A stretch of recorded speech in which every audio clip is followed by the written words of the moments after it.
G'day guys, Teleportation and welcome to the second episode of my Pursuance for the quest cave. So I'm going to start doing a few more quests lately. I might do two today because I know this one is quite a short one. I'm going to do the quest Devious Mines, which I heard is not a very long one, and I've got all the requirements for it. And the reason why I want to do this is because it is one of the requirements to do the quest that allows you to use curse prayers. So I'm going to start this one, and by doing this you need to go to this church or salve, I think it's called, and talk to this guy, the monk guy, and he wants you to make him a special weapon. I think it's got to do with like a bow, sword or something like that. So I'm just going to flick through all his dialogue. Next you need to go to Doric, who is a dwarf in north of Falador and east of the Tavli. And what you need to do is you've got to use your Mithril 2H on his whetstone, and should grind that up into a slender blade. Now you use your bowstring on it, and it should come up with the bow sword, which is... Can you even use that for PvP? What are the stats on that thing? Oh, okay. Well then, now we need to go back to the monk, so I'm just going to tell you to Baroque, which is, of course, there. And we have to go talk to the monk and tell him we've made the bow sword and see what he says about that. But in the last couple of days, I've just been doing a couple of money-making skills. My mate Cameron and God's Hitman, who recently just got 9 on prayer, he told me. Him and I will be going to DKs with my mate Cameron. We've got a split on a dragon hatchet, which is pretty cool. It's my first time actually at DKs, and I am lagging extremely badly, which I have been the last week, so that's why I haven't really been able to make a video. It's just because I've been lagging, been DCing quite a lot. But yeah, we've got a split on a dragon hatchet, which is pretty cool. It was actually an early drop of when we're doing it, and I'm sure I'll do a lot better than what I did last time. I was just getting used to all the different types of attacks and all that stuff. But I've also been doing other things such as heaps of barrows runs. In fact, a funny story is me and my mate DS Killers, or DRZ Marines, him and I were doing barrows run, and because we were bored, and he was like, "Oh, come on, let's do something." And Celebi, I'm like, "Oh no, yeah, alright, let's do that." And we both decided to do a barrows run, and I kept on DCing during my first chest, and I was like, "Oh, I'm just going to do this chest and get like quickly finished and do something else."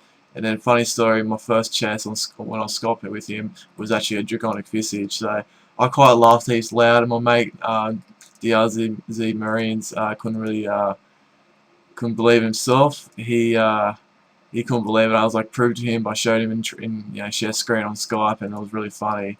So I'll show you now my adventures log.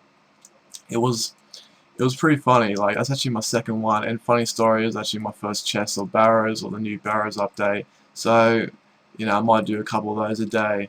And yeah, so I got 2 Dragonfire shields, which is pretty awesome. I might either sell one or sell it to a mate who's come back from the game soon, because they're pretty cheap at the moment. So we are going to talk to the monk and tell him we've made the weapon. So yeah, basically we've got it here. I wonder if there's a way you can actually use it. Can't get in here. Oh, these guys haven't done the quest. Oh, let's see now. So just absolutely flick through his dialogue, and let's see what happens next.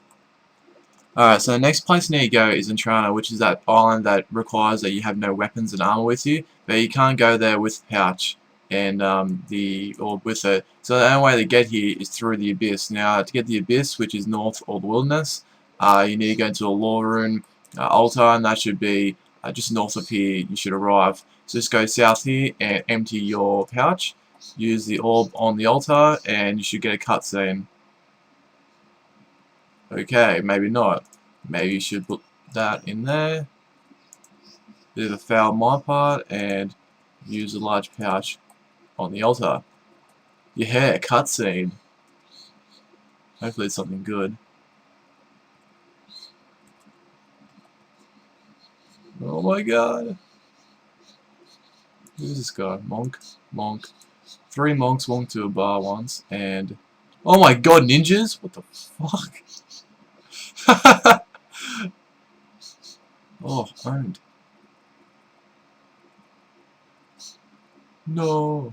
Someone just stole a relic. This is a disaster adventure. You must find the fool to teleport the beacon on the altar.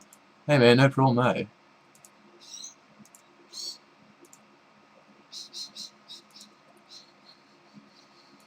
So, alrighty. I guess this is half my fault. That was badass. Anyway, guys. Go to the High Priest again and tell him that the monk on the other island is dead. He'll freak out and tell you to go back to Sir Tiffy and explain to him the news. So that's it, guys. Just talk to Sir Tiffy and you should be finished with the quest. This quest isn't too hard, but it's not that difficult. Anyone can really do it in a few minutes. But a mate of mine has been trolling me saying I should do Morning's End Part 2. And once I get the requirements for that, I will probably do a Rook sort of quest videos where I don't do many cuts in my editing, so just show you guys how long I can actually take to do that quest. Now as you can see here, I've done Devious Mines, so I get 1 quest point, 5,000 Fletching XP, 5,000 Runecrafting, and 6.5k of Smithing XP, which isn't too bad, which brings me to a total of 200 quest points, so that's pretty cool. So I hope you guys enjoy the video. If there is any other quests that you want me to do or want me to try out on video, just let me know in the comment section below. I'll try and get the requirements for it. As you can see, I've been doing a lot of mining lately to get all the minimum requirements skill-wise, and I'm planning to do some smithing, and if I get some extra money, some herb lore. So thanks for watching, guys, and I'll catch you next time with a new video real soon.